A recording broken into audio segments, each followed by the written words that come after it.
j'ai retrouvé des documents déclassifiés de l'armée américaine qui prouvent qu'en fait, quand j'étais chez les Navarros, etc., tout ce qu'ils disaient, ils n'étaient pas fous du tout, parce que ces documents déclassifiés donnent tous les détails des opérations qu'ils ont fait à cette époque-là. Ça a été déclassifié à la demande de journalistes de l'AFP en 2004 ou 2002, je sais plus. Ces documents disent bien que pendant qu'ils traitaient les légendes de conspirationnistes, en 50, ils ont épandu sur San Francisco pour voir à quel point une ville peut être affectée par une attaque biologique, et si c'est possible d'attaquer une ville portuaire avec des aérosols à partir d'un bateau. En 50, 51, 52, il y a eu l'histoire de Pont Saint-Esprit, dont vous avez probablement tous entendu parler maintenant. Donc, c'était vrai. C'était la CIA. Il y a l'armée britannique qui a fait l'opération Cumulus, qui était une répétition pour changer la météo en temps de guerre. Ils ont tellement réussi leur coup qu'ils ont complètement dévasté une ville qui s'appelle Plymouth, où il y avait eu 34 morts à l'époque. En 53, il y a eu le St. John Programme, qui est une batterie de tests sur Winnipeg, sur Saint-Louis, sur Minneapolis, sur l'Ohio, le Texas, Michigan.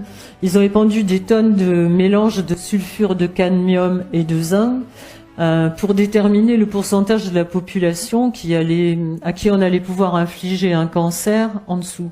En 55, il y a eu des essais de la CIA au-dessus de Tampa Bay en Floride, avec des bactéries qui étaient issues d'un labo militaire d'armes biologiques pour tester la capacité à infecter des humains avec les armes biologiques. C'est quand même incroyable de balancer des trucs sur une population juste pour voir ce que ça va faire, quoi.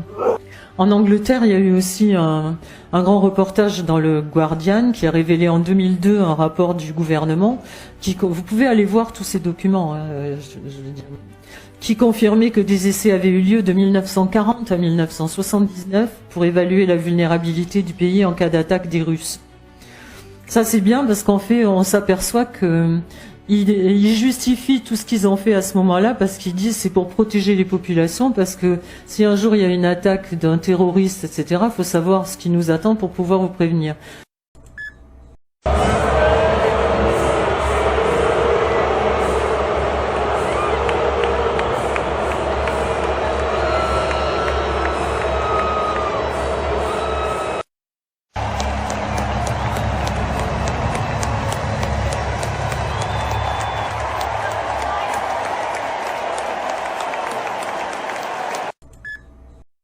Écoutez, je vais vous donner 2 exemples très concrets, parce que j'ai pas encore terminé malheureusement de traiter ces dossiers. Vous voyez, on a repris la scolarité depuis le 6 janvier, et là aujourd'hui, à l'heure où je vous parle, on est le 10. Donc deux faits marquants. On est sur des classes de CM2. On a des petites filles qui parfois sont en avance d'ailleurs. Pour une qui a 9 ans et qui entend lors d'une séance que, dans le cadre donc d'une séance pour la puberté, qu'il est possible de s'insérer un tampon dans le vagin. Vous voyez, par exemple. Donc ça, on vous dira, c'est normal, ça fait partie du cycle 3, c'est logique d'aborder la puberté. Voilà. Donc là, on est clairement dans le devancement du questionnement d'un enfant. Et ensuite, encore un fait qui pour moi est malheureusement commun, mais encore choquant. On a un petit élève qui pose la question dans le cadre donc d'une séance où donc les enfants sont mélangés, c'est-à-dire qu'il y a filles, garçons confondus, et donc un élève demande si on peut gober un pénis. Ce à quoi l'infirmière répond que oui, on peut gober un pénis à partir du moment où les deux sont d'accord. Vous voyez là, donc on est en plein dans la notion de consentement, sauf que comme l'a très bien dit Sophie, on n'a pas à dire à un élève qu'il est possible d'être dans la pratique d'un acte sexuel. Voilà. Il y a un moment en ce moment où je trouve que les élites canadiennes, je trouve ça drôle, mais c'est un peu content de je pense juste que c'est un peu exagéré. Non, mais c'est quoi, pour être pas exagéré là-dedans, trouver qu'ils s'expriment bien pour peu qu'on y en donne le temps, puis qu'on trouve des mots qui sont pas les bons? Non, pas du tout. Sur le fond des choses, je pense que Carney, il y a un moment, les élites canadiennes en général, en ce moment, veulent tomber en amour avec lui. Donc, ils trouvent toutes des bonnes raisons de l'aimer. Mais le fait est qu'on est dans un premier ministre qui a été solidaire, globalement, de toutes les décisions de Justin Trudeau. Il les a soit inspirées, soit il les a soutenues. Aujourd'hui, il dit qu'il pense le contraire de ce qu'il pensait encore la veille.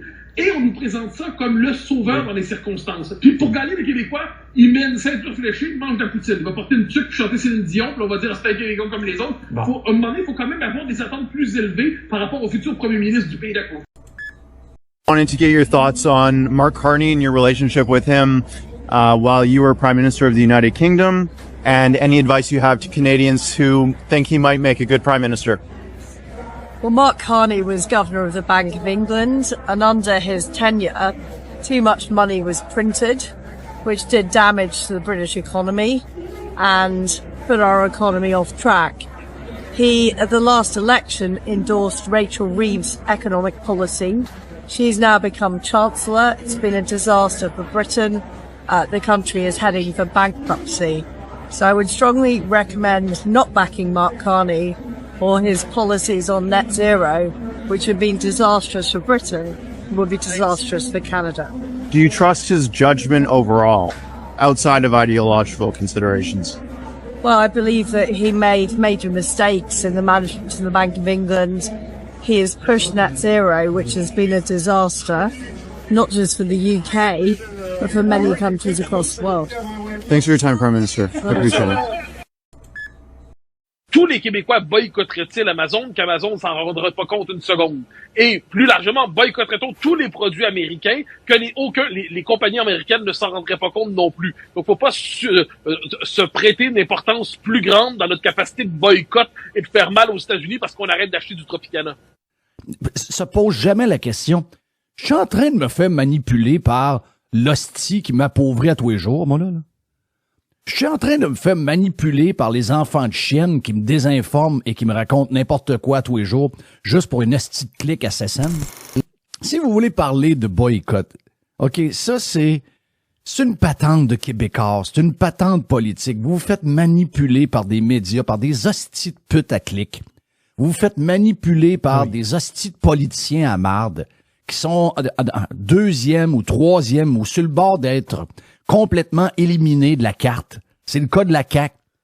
Et là, ces partis politiques-là voguent là-dessus, ils vous utilisent, ils savent comment le 3/4 de la population, c'est des hosties d'épais.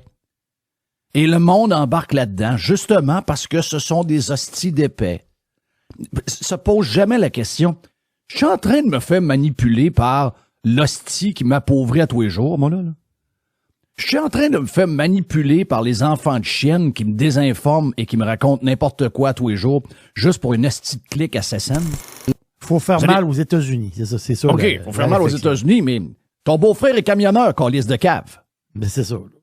Il y a 2 enfants, puis le camionneur vient de se faire dire que sa ride de cette semaine pour aller en Californie est arrêtée. Ben oui, il pourra pas faire une ride en Europe, là, ça marche pas. Crise d'épais. C'est pas à Trump que tu fais mal, c'est à ton beau-frère qui est camionneur. Asti d'épais, va. Demisionez din funcția de președinte al României. Voi pleca din funcție poimâine pe 12 februarie.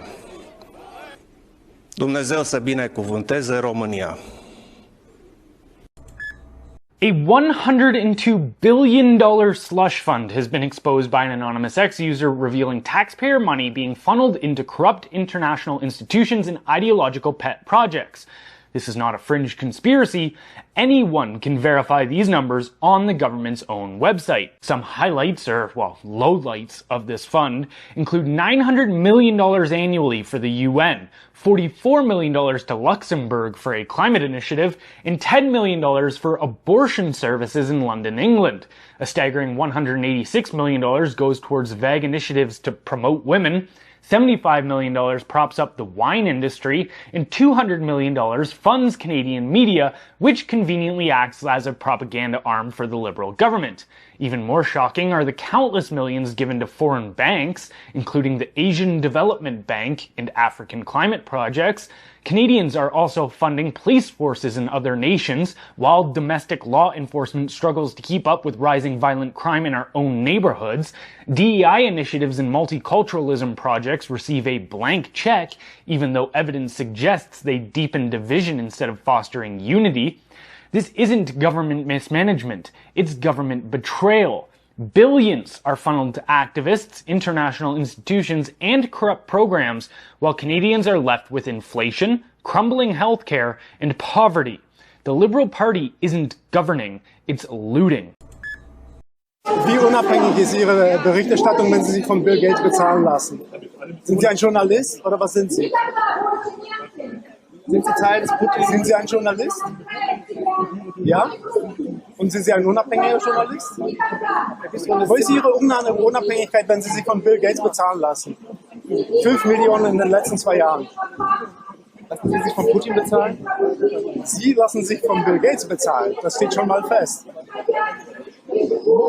Warum verbreiten Sie solche Lügen und völlig unbelegte Behauptungen? Warum machen Sie das? Welches Verhältnis haben Sie zum russischen Warum Regime? verbreiten Sie bewusst Sachen, die falsch sind, die nicht belegt sind? Warum machen Sie das? Machen Sie das deswegen, weil Sie von Bill Gates bezahlt werden?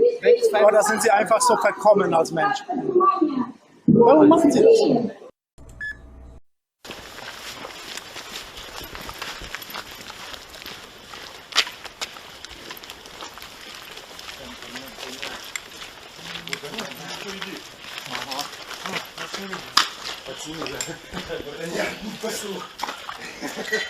Алексей Юрьевич, ваша новая здание.